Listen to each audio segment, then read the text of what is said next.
Okay, so after chapter 80 of Boruto Naruto Next Generations, a lot of fans are wondering what the heck is going to be the future for Sarada, Boruto, and in general the future of the Boruto story moving forward after the shocking twists and events that have occurred over the last couple of chapters prior to the time skip. In particular, the fact that, hey, Sarada was left behind in Konoha alongside Sumide, Boruto is on a quest and basically seeked out as a fugitive alongside Sasuke for helping him, which kind of makes this the second time around that, hey, Sasuke is now a rogue shinobi once again. So kudos to revisiting that plot thread. Although at the very least we could say that Sasuke is not doing it with malice, but yeah. Let's talk about the future of this story and the darkness that Sarada in particular as well as Boruto are going to be facing moving forward, because Kawaki's warpath alongside his babe Ada, it's about to get violent. Before we continue, if you would hit that subscribe button and that bell, I'd super appreciate it. It'd mean a lot to me. Thank you. So while it's going to be a massive amount of time before we get that next Boruto chapter with this 3 to 4 month hiatus that is occurring, we won't be seeing a chapter till August 20th. However, there is a lot to digest in terms of where the heck this whole story is going to be going, because in particular, one of the major factors that people are wondering is how the heck Boruto is going to be able to evade Kawaki and all of them moving forward, considering again the entire Konoha Leaf Village is going to be after him. Not to mention the fact that if the Leaf is after him and he is presumed to be the murderer that took out the 7th Hokage Naruto alongside Sasuke, there's a high probability that the entire shinobi world is going to be on high alert, and it's not only going to be the Leaf that is going to be after Boruto, but also in general the entire shinobi world, including the other villages. Which something that people aren't accounting for aside from Boruto and Sarada's future is Sasuke. A lot of people are going to be looking at Sasuke as this was potentially a play and a ploy of his that he's been waiting for the right moment all this time, because remember, everybody right now is thinking that Boruto is not Boruto Uzumaki. He's just some strange kid that happened to get picked up and was a flight risk, so to speak. He is essentially what Kawaki was prior to the big switcheroo. So they might be thinking, and there's a high probability that they're looking at it as, wow, Sasuke never changed, and this was possibly all according to his plan, or just in general he took the right opportunity, because why else would he go after Boruto and basically support his decision to flee the village after seemingly being the one that killed the 7th Hokage? The Leaf, the world might be looking at it as, wow, Sasuke is actually a bad person after all, and we were wrong. He just waited for the right opportunity to get Naruto out the picture. So not only are dark times ahead for Sarada, Boruto, and of course Mitsuki as well, but Sasuke in particular, they might be looking at him as he's the same guy that invaded the 5 Kage Summit, same guy that took out a lot of ninja. He's the same dude from way back when. So Sasuke's reputation is definitely going to take a massive blow until things are put into perspective, assuming that there isn't that mini time skip that is rumored to be happening in between chapter 80 and the big time skip where we see, of course, Boruto and Kawaki having that final battle on the Hokage Monument. So Sasuke is going to be dealing with a very, very dark future. Not only, of course, again, the fact that he's supporting Boruto and basically being a rogue shinobi, but also with the fact that they're going to be looking at him as he's not good either, let alone the fact that as well, he won't be able to return to his wife Sakura nor his daughter Sarada for quite some time. Thankfully, Ada won't be assisting in the location of Boruto and Sasuke as she proclaimed in chapter 80, so we got a little bit of grace, but ultimately Sasuke is going to be dealing with a lot, considering the fact that his family he can no longer return to. Prior to this, one of the big things was that he wouldn't return home because he was on missions and quests that Naruto would send him that would send him across the globe. This time around, there is no returning to his home until he's ready for combat. And this is all the whilst he's still thinking that my mind is telling me one thing, but my daughter and my instincts are telling me a whole nother regarding what's actually going on, because let's not forget that his memories are telling him right now that Kawaki is his precious student and this kid Boruto is simply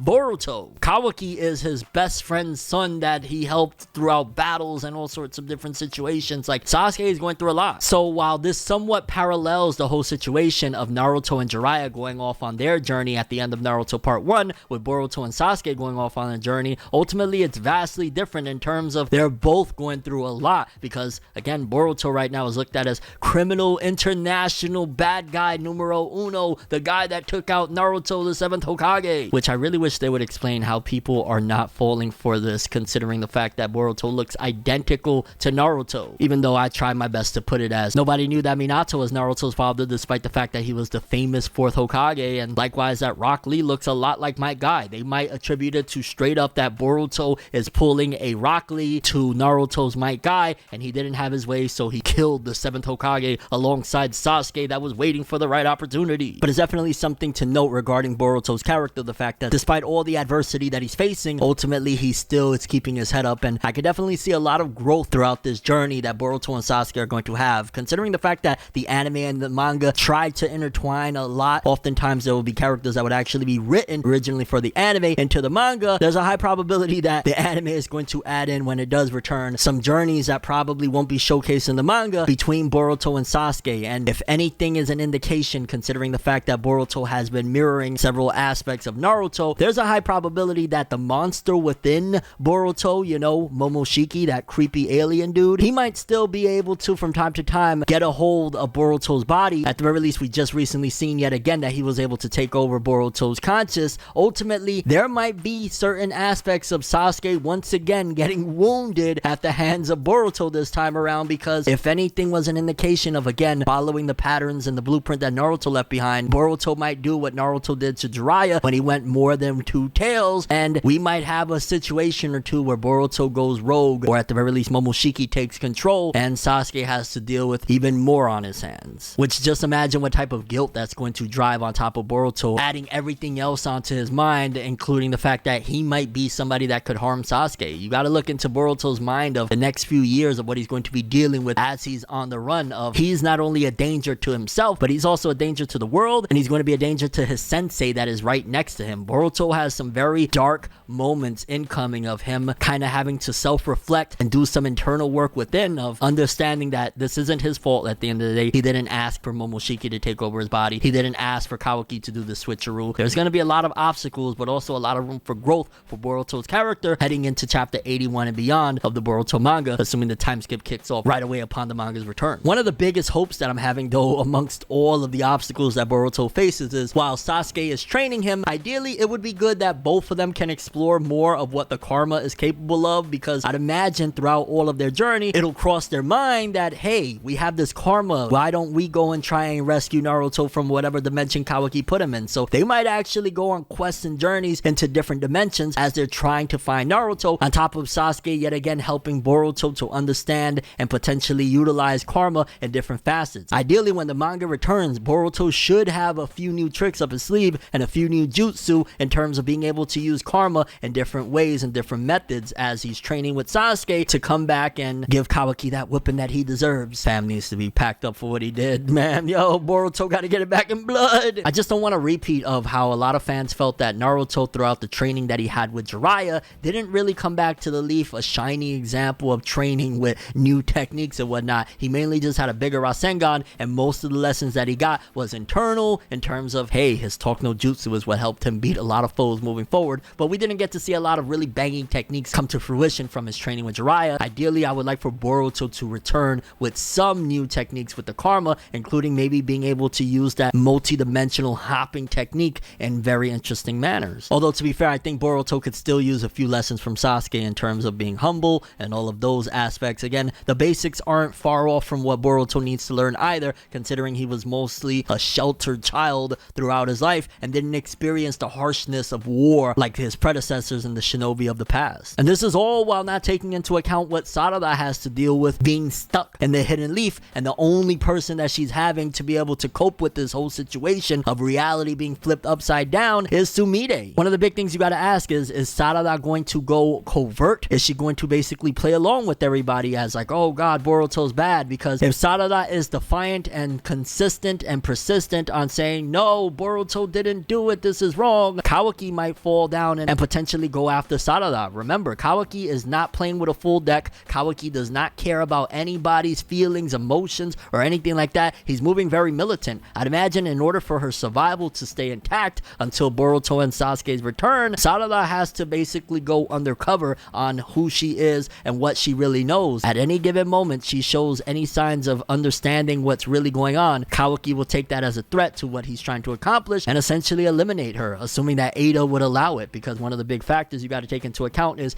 Ada is having a huge hand in the deck of cards, so to speak. If Ada Ada wanted to spill the beans right now, everything that Kawaki is working for ends. So Kawaki also has to play his cards right with Ada in terms of making her feel comfortable that he's not just complete lunatic, and maybe he might be able to fall into her lap, because if not, all it would take is for Sarada to confide in Ada and Ada to be like, yo, Kawaki ain't it anyways, no doubt, let's go tell everybody. But still, nevertheless, that's tragic that Sarada, the only person she has at her side at this particular time that she could confide in on the truth, would be Sumire. And while Sumire has had a lot of development ever since she was introduced into the manga via the anime, ultimately I'm curious how Sumire's reaction is going to be to this whole scenario. The fact that she's now having a high stakes play in this whole scenario, it's going to be fascinating how she maneuvers through it. And let's not forget the fact that Sarada in chapter 80 was able to unlock her Mangekyou Sharingan amidst the controversy that several fans were not happy of the manner she did it. It kind of makes you wonder, is she going to be able to train in it? Are people going to catch on to the fact that she has Mangekyou? And is that going to lay any clues to what's going on with Sarada's mental and the truth that she knows? Because let's just say a Shikamaru, for example, was to catch on that Sarada has Mangekyou, I'd imagine he's going to have a few questions. When did you activate it? Why did you activate it? Granted, she could play her cards very well and simply saying, yo, the 7th died, it was what triggered this reaction. But either way, it's still going to lead to Sarada having to once again lie. So she's going to essentially be on double spy mission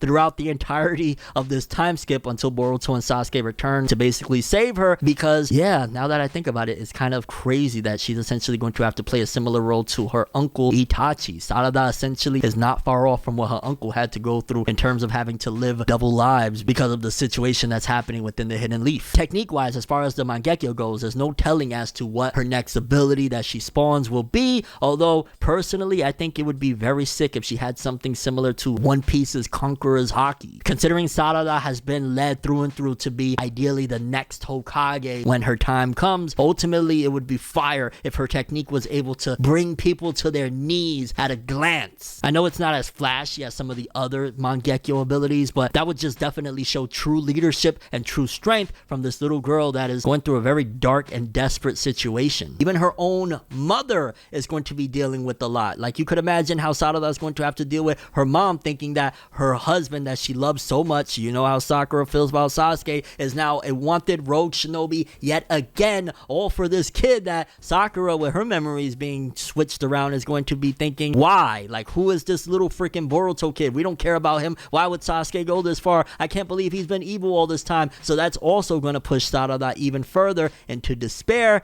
and a very, very dark situation moving into the time skip of Boruto. As far as Mitsuki goes, considering the fact that he's never been shown to be the emotional type other than the rage that he recently showed at the hands of believing Boruto was the one that killed the 7th and that Kawaki is his beloved sunshine to his moonlight, Mitsuki for the most part I think is going to be looking rage and at the same time for answers from his parent, of course, Orochimaru. But I don't think Mitsuki is going to be necessarily going through despair as much so as Sarada and of course Boruto and Sasuke and Sumire. But let's keep it real, we really care about Sarada and Boruto and Sasuke. Sumire is not high up on the radar of, oh, I feel bad for her. Although I guess it would be very fascinating to see the role her and Sarada are going to play, considering I don't think Ada is going to be done with wanting to be friends with them. They're two of the few people that Ada has ever experienced in her entire life that aren't falling madly in love with her and ultimately kind of can be friends and confide in one another regarding the situations at hand. And considering Ada hasn't completely shown allegiance to Kawaki in terms of the situation and what's going on right now, she might be one of the few that would keep the secret that Sarada and Sumire are unaffected by her whole transformation and everybody's memory swaps. But overall, it looks like it's going to be a very, very tough situation going forward into this time skip for Sarada, Boruto, and Sasuke, all dealing with their own internal struggles